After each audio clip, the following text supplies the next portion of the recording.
আসসালামু আলাইকুম প্রিয় দর্শক, সবাইকে আমন্ত্রণ জানাচ্ছি আজকের আবহাওয়ার গুরুত্বপূর্ণ খবরে। সবার আগে আবহাওয়ার সঠিক খবর পেতে আমাদের চ্যানেলটি সাবস্ক্রাইব করে রাখুন। শেরপুরে বন্যা পরিস্থিতির উন্নতি, মৃতের সংখ্যা বেড়ে 11 জন। আগামী সপ্তাহে বাড়তে পারে বৃষ্টি।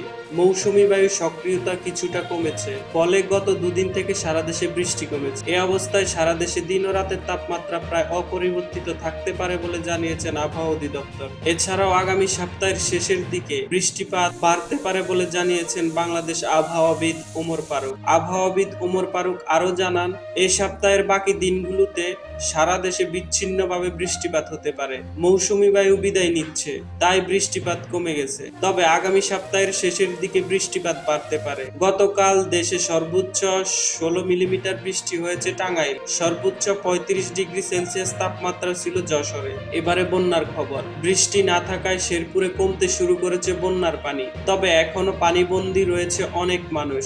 অন্যদিকে পানি কমতে শুরু করায় বেশি উঠেছে ক্ষতচিহ্ন।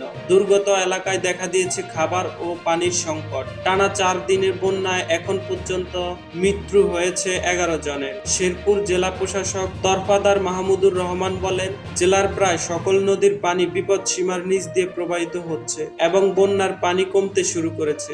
এতে জেলার সার্বিক বন্যা পরিস্থিতির উন্নতি হয়েছে। পানি নেমে যাওয়ায় ক্ষতির পরিমাণ বেশি উঠেছে।